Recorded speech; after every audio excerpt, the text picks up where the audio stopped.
Welcome to Cheat Sheet Tale, where secrets slip, lies unravel, and the truth always has a twist. Real stories, raw confessions, and shocking betrayals. Drop a comment if you've ever caught a red flag too late. Now let's get into today's tale. They thought I was just the spreadsheet lady, quiet, polite, reliable. I remembered birthdays, organized data, and never made a fuss when others took credit. I didn't charm my way through meetings or flash expensive cufflinks during presentations, but that morning when Colin Delaney stormed into my office without knocking, I knew the performance was about to end. He dropped a folder on my desk like it was a verdict. "Vivian, we need to talk now," he said, full of urgency and arrogance, as if I'd been waiting to be scolded. I was halfway through quarterly projections numbers that had kept our division on top for 3 years straight. I closed the file slowly and gestured for him to speak. Colin didn't even hesitate. "We're restructuring the leadership team," he said with a rehearsed smirk. I'd seen too many times before. "The board wants a new direction, leaders, not spreadsheet managers." That was his way of firing me without saying the words. "So I'm out," I said, not angry, just curious. "Effective immediately," he confirmed, avoiding my eyes. I stood, extended my hand, and thanked him for the clarity. He looked surprised that I didn't cry or protest, but I had known this was coming. I walked out with my things, just a ceramic mug, some reports, and a photo of my father, Leonard Hale. He was smiling in that picture, standing in front of the company's first regional office, ribbon in hand. As I left the building, I felt the stares, the questions, the pity. But what they didn't realize was I wasn't leaving. Broken. 2 weeks before Colin fired me, I sat in a leather chair across from our family attorney, Miles Blackwell. The scent of wood polish and legal ink hung in the air. Miles pushed a thick envelope across the desk. "Your father set this in motion. A long time ago," he said. I tilted my head. "It's not another birthday card, is it?" I asked. He chuckled.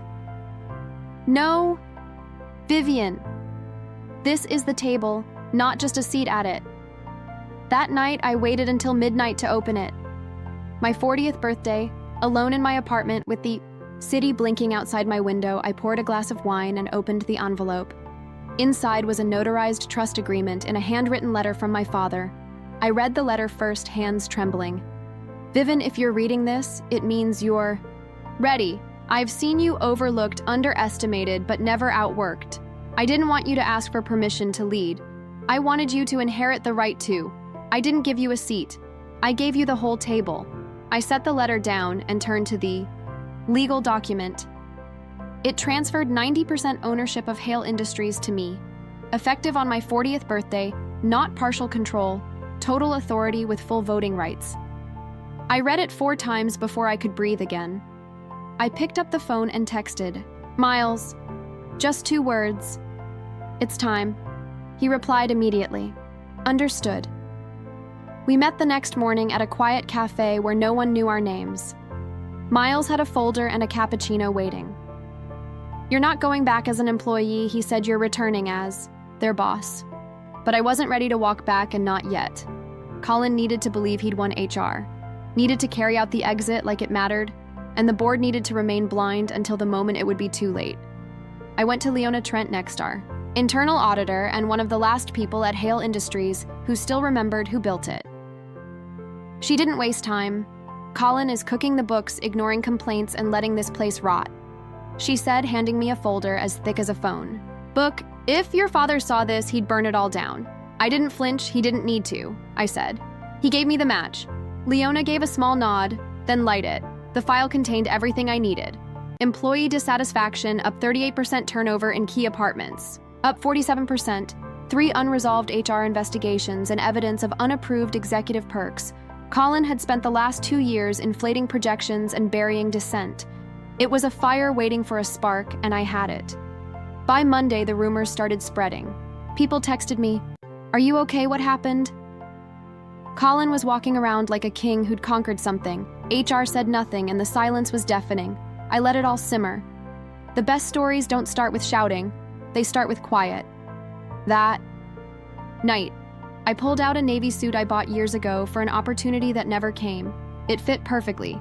I didn't prepare a speech, just one line, sharp and simple. I wanted it to land like a pin dropping in a silent room. Tuesday morning, I arrived. 5 minutes early. The receptionist did a double take when she saw me. "Miss Hale," she said, confused. I nodded. "Good morning." Miles was waiting at the elevator, looking composed but focused. "They're in there already," he said. "Colin thinks it's a Q3 planning session." I smiled, not out of spite, but because the timing was perfect. I placed my hand on the glass door, inhaled deeply, and stepped into the room. Colin was pacing in front of the board, mid-sentence, probably bragging about synergy or projections. He didn't notice me right away, but when he did, he froze. His expression shifted from confusion to annoyance to disbelief. "Vivian," he said, voice raised as a closed session. I walked to the head of the table, set down my folder, and took my seat. "Exactly," I replied, calm and clear. Colin blinked, looking around for support. The board glanced between us, unsure what they were watching. "Only executives and board members are allowed," or he said again, more forceful. I looked at him squarely and said, "I'm not an employee." I let the words sit there, heavy in the room. As the majority shareholder, I'm here to lead this meeting. Silence fell like a curtain. You could feel the temperature. Drop one of the older board members. Elliot Granger adjusted his glasses and picked up the document. I slid forward. His eyes scanned the embossed seal. "This is real," he murmured. I nodded. 90% ownership activated on my birthday. Colin's face turned a blotchy shade of pink. He stuttered something about legal action, personal vendettas, how my father would never. He did. I interrupted, voice still calm, because he knew exactly what you'd become. And that's when I saw at the moment his mask cracked. Colin stared at me like I'd just come back from the dead. His lips moved, but no words formed, as if his brain refused to process what was happening. I watched him flail in silence, and for a moment I saw the little boy behind the big title, the one who always needed an audience to feel important. He finally found his voice, though it cracked with disbelief. "This is a ruse, this a nap trying to laugh it off, some kind of stunt. You're upset about being let go and think this will undo it." I met his eyes, steady and clear. "What I think is irrelevant," I said, sliding the trust document toward the center of the table. "This is fact. The ownership transfer is real, legal, and active," one of the board members. Nora Cole leaned in to inspect the papers. "It's dated, notarized, and compliant with corporate bylaws," she muttered. Colin looked at her like she betrayed him just by reading Miles, seated quietly beside. Me nodded once. "It's all in order. You can't just walk in here and declare yourself queen." Colin snapped, raising his voice again. "That's not how business works." I gave a small smile and replied, "No, Colin, that's how inheritance works." His face turned red, more from fear than anger. "Your father wouldn't do this," he muttered, shaking his head. He knew leadership had to be earned, not gifted. I leaned in slightly and said, "And I earned it the moment I didn't become you." The room was silent, except for the soft shuffle of papers. I could feel their attention, sharpening the shift from curiosity to concern. This wasn't drama anymore. This was reality, loud, undeniable, and fully in my control. Colin stood up and tried again. "This is corporate warfare. You're hijacking a company because you have a personal grudge." I didn't rise to his level. I didn't need to. I opened a second folder and passed it around. "This is the company's performance under your leadership," I said. "Employee satisfaction down, 38%, turnover up, nearly 50. Nora frowned. "Is this internal data?" she asked. "Yes," I said, buried and ignored, "but now in front of you." Colin laughed nervously and turned to Elliot Granger. "You're not seriously considering this?" Elliot didn't answer. He was too busy flipping through the section that showed 3 unresolved HR complaints. "Is this real?" he asked. I nodded. Every data point was pulled directly from internal audits. I told him I didn't twist the truth. I just unearthed it. "You all deserve to see what's been happening behind your backs." Colin slammed his hand on the table, rattling the glasses of water. "This is revenge," he barked. "You're trying to humiliate me." I turned to him and said quietly, "No, Colin, you did that all by yourself." I took out one final folder, thinner but heavier in consequence. This is a motion to remove Colin Delaney from the position of CEO. I announced effective immediately upon conclusion of this meeting. The room went dead silent. Elliot cleared his throat, voice low but clear. With a 90% majority stake, you don't require a second. Miles nodded. The motion stands. Colin looked like he'd been struck in the stomach. You're making a huge mistake. He spat. This company needs a strong hand. You don't know how to run it. I folded my hands. No, Colin, I know how to fix what you broke. He didn't speak again. He couldn't. I watched the weight of it land on him. The loss, the exposure, the end of his performance. Then I watched him walk out of the room without another word. When the door closed behind him, no one clapped. There was no celebration, only the quiet shift of power settling into place. It didn't feel like victory, it felt like justice. Nora turned to me, still holding the motion in her hand. What now, she asked, half in awe, half in fear. I looked down at the table where I used to sit quietly taking notes and being ignored. Now, I said we start over. The meeting concluded with calm formality. Colin's removal was entered into the official record.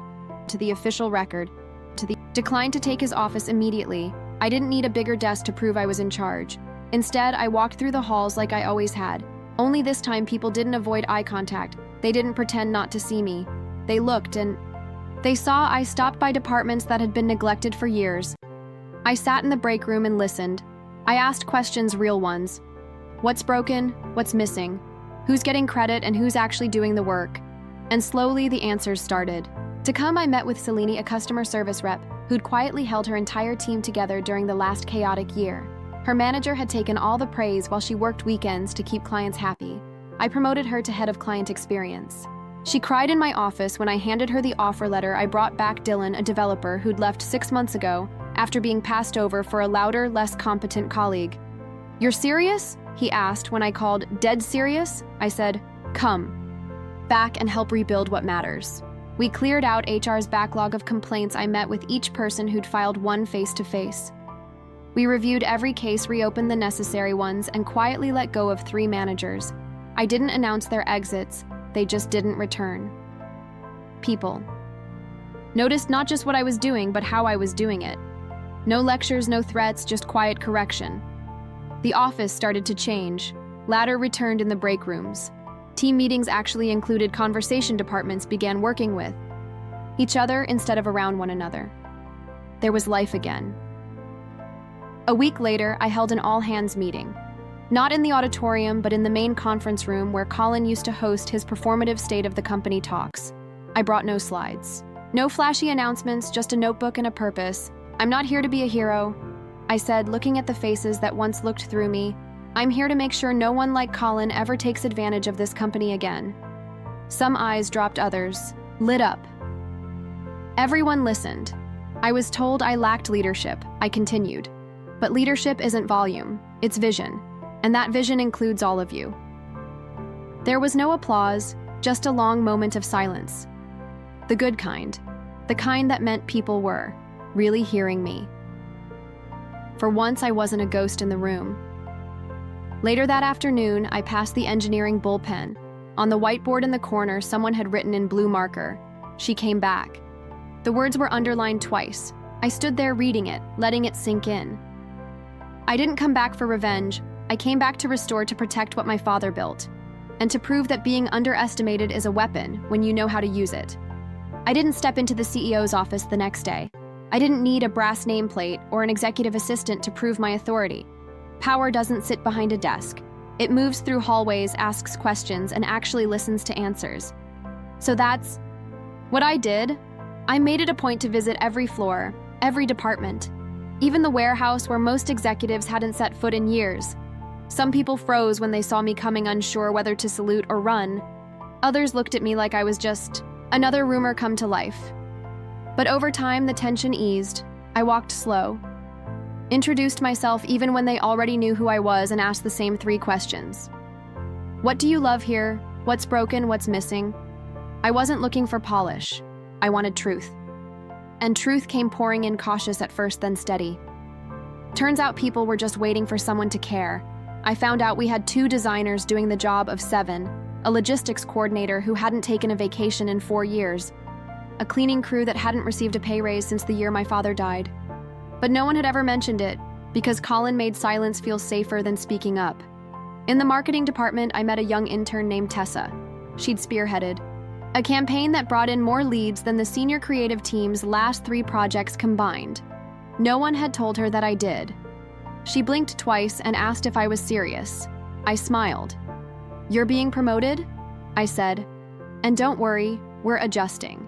Your pay small changes, but they carried weight, and with every shift you could feel the company exhaling." Still, I knew that culture change meant nothing without accountability at the top.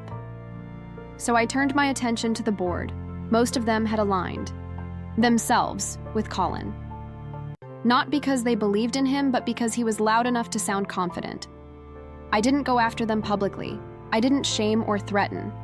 I scheduled one-on-one conversations, old school style, in the conference room where my father used to meet them, and I asked, "Why did you stay silent?" Some tried to deflect, blaming HR, blaming politics, blaming each other. Others admitted they were afraid of losing their seats, but one Grant Bellamy said something I'll never forget. Because Leonard wasn't here to stop him, and I didn't believe anyone else would. I let that sit for a moment. "Well, I'm here now," I said, "and I didn't come back to preserve all power. I came back to restore integrity. I knew that wasn't enough. I needed data proof of where the system failed and who had helped it along." So I turned back to Leona Trent. She handed me a sealed folder that she'd kept locked in a private file. "You won't like what you find," she said, "but you need to see it." I nodded and took it home that night. I didn't open it immediately. I made a cup of tea, sat at the kitchen table, and stared at the folder like it might bite me. Then I flipped it open and felt my stomach turn. Buried inside was the real cost of Colin's reign. We hadn't just lost talent, we'd driven it away. 6 senior women had resigned quietly after filing formal complaints. Every single one was marked unsubstantiated or resolved internally. But the notes told a different story. Bullying, exclusion, pay inequity. Even blacklisting Colin hadn't done it alone. He had helped a handful of mid-level ex, some current board members, and one name I hadn't expected at all. Victor Kessler, my father's former friend, a man I had hugged. At my father's funeral, Victor had vouched for Colin when he first came on board. He had called him a fresh voice with vision, but what I now saw in black and white were Victor's emails strategically defending Colin's abuses, dismissing complaints as emotional overreactions and protecting bonuses over people. He was the architect behind the rot. I sat with it for a long time, the weight of betrayal clawing up my spine. It wasn't just that they had failed my father's company, it was that they had buried good people to protect bad decisions, and now they were sitting on my board. The next morning, I called for an emergency executive ethics review. I didn't explain why I wanted their panic to speak before their mouths did. Leona prepared the documentation, Miles made the legal arrangements, and by the end of the day, the date was set. Victor cornered me in the hallway. 2 days later, trying to play warm aria. "I hear we're having a surprise review. Is there something I should know?" I looked him dead in the eye and replied, "You'll hear it when the rest of the board does." He tried to chuckle, but his hands were shaking. In the meantime, I kept doing the work. We launched the People First initiative my father had drafted but never got to implement. It included equity-based promotions, anonymous feedback channels, and bonus redistribution to departments that actually hit the targets, not just the ones that shouted loudest. And we started celebrating things that had never been applauded before. A team of junior developers who stayed late every Friday to build an internal tool that saved us $60,000 a year. A receptionist who knew every employee's name and birthday by heart. A janitor named Jasper who fixed a broken pipe in the bathroom because facilities wouldn't return the call. We didn't just thank them, we rewarded them. The mood in the building began to shift. Laughter started returning. People walked slower in the hallways like they didn't have to rush past the fear. There was color again. Real smiles. Not performance, but under all of it, I was preparing. Because the next board meeting would not be about growth or Q4 projections or vision statements. It would be about reckoning. and I didn't plan to hold back. That night, I walked through the halls long after everyone had gone. I passed the same photo of my father and me outside the first office. I was 7 in that picture. Covered in popsicle stains and pride, I placed my hand against the glass and whispered, "I'm not done yet." Victor and a few others thought this review would pass quietly. They thought I wouldn't risk the board's reputation. But what they didn't understand, what Colin never understood either, was that I didn't come back to preserve their legacy. I came back to rebuild mine. The boardroom was colder than usual that morning, not because of the temperature, but because everyone knew something was coming. They just didn't know how sharp it would cut. I had scheduled the emergency ethics review at 9 p.m. sharp. And by 8:55, the room was already full. Victor Kessler sat with his hands folded, trying to look unfazed. A few members looked around, avoiding eye contact, pretending this was just another quarterly check-in. But I wasn't interested in pretending. I was here to turn the lights on and watch the cockroaches scatter. I stood at the head of the table with no slides, no pomp, just a folder marked with red ink. "Thank you all for coming," I began. "Today's meeting is not about projections or growth strategies. It's about truth." You could feel the breath leaving the room. Nora adjusted her glasses and leaned forward slightly. Elliot sat straight or alert. Straight or alert. Now Victor just smiled politely, but his knee was bouncing under the table. For the past month, I've been reviewing internal complaints, whistleblower reports, and communication logs from the last 3 years. I kept my voice calm, deliberate. What I've uncovered is a pattern of misconduct, cover-ups, and negligence at the highest levels of this board. That's when I opened the folder and slid copies to each of them. Colin's name was everywhere, of course, but so were Victor's heralds and 2 other mid-level directors. The documents showed deliberate efforts to suppress HR complaints, manipulate quarterly performance numbers, and retaliate against employees who raised concerns. Some had resigned quietly, others were pushed out. Nora looked sick. "Is this all verified?" she asked, her voice barely above a whisper. "Every page," I said, cross-referenced, time-stamped, and corroborated. Victor laughed, short, dry, desperate. "Then let's not get dramatic. These are normal growing pains in any company." I turned to him, voice steady. "Normal isn't burying 6 harassment claims under nay silence and promoting the accused." I pointed to the page in front of him where his name was CISOs on every settlement negotiation. "You didn't just know, you facilitated it," I said. "And you're not the only one." I moved down the table, listing the infractions with surgical precision. There were moments when no one even dared to blink. The room felt like it was tipping. Some board members turned pale. Others flipped frantically through the packet. "How did this go unnoticed?" someone asked. "It didn't." I said. "It was ignored." Miles stood quietly in the corner, ready with legal documentation. I reached into a second folder and pulled out a single-page motion effective. "Immediately, I am recommending the removal of the following individuals from the board of directors." I read the names slowly, clearly, without emotion. Victor slammed his fist on the table. "You can't do this," he shouted. "You don't have the authority." I looked him in the eye and said, "Victor, I own 90% of this company. I have more than authority. I have obligation." Nora nodded slowly, her face drawn but firm. "I second the motion," she said. "It's time we cleaned house." Elliot followed. "Agreed. We let it go too far." A vote was called. It wasn't close. 5 out of 7 voted in favor of removal. The others remained silent, which was as good as a yes. Victor stood, eyes burning. "Your father would never have let this happen." I walked around the table and placed a letter in front of him. My father's original ethics clause. The one Victor helped write but never followed. He predicted you'd say that. I said that's why he gave me the keys. He left the room in silence. No words, no defense. Just the quiet realization that he was done. And with him, the last root of the corruption we tolerated for far too long. The door clicked shut, and for the first time, the air in the boardroom felt clean. We sat in silence for a moment.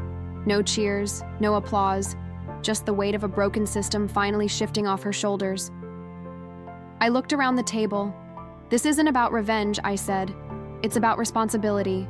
If we want to build something real, we start by tearing down what was fake.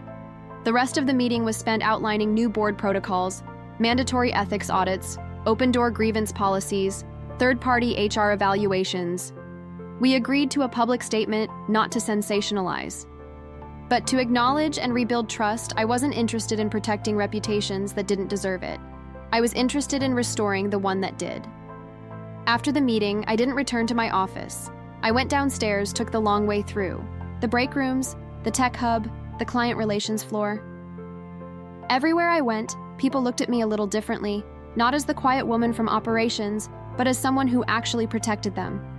Celine met me by the elevator. We heard what happened, she said softly. Is it true? I nodded. We're not hiding the truth anymore. That afternoon, I called an all-staff town hall. No podium, no teleprompter, just me, a chair, and a microphone. I told them everything what had happened, what I'd found, and who had been removed. I told them I was sorry for not speaking up sooner, for letting fear delay action for every voice that hadn't been heard, and then I told them what would happen next. You are the core of this company, I said, and this time we build it around you. People didn't applaud. They stood one by one. It wasn't a standing ovation. It was a silent agreement. Afterward, someone had written a message on the whiteboard in the break room. We are no longer afraid. 4 words underlined once, and they meant everything. Later that night, I walked into the CEO's office for the first time. It looked exactly like I remembered: big windows, bigger desk. A view hadn't changed, but I didn't redecorate. I didn't bring in new art. I left the same photo of me and my father on the shelf, his hand on my shoulder, that signature grin on his face, and I whispered, Dad, it's done. The day after the boardroom purge, the building felt different. Not just quieter, but lighter, like the walls themselves were exhaling. People smiled more, even when they didn't know I was watching. It wasn't joy exactly. It was relief. I didn't hold a press conference. I didn't send out a company-wide declaration filled with buzzwords and slogans. I let the change speak through action. The first thing I did was reopen every complaint that had been buried, every unresolved grievance, every ignored concern, every voice that had gone quiet under Colin and Victor.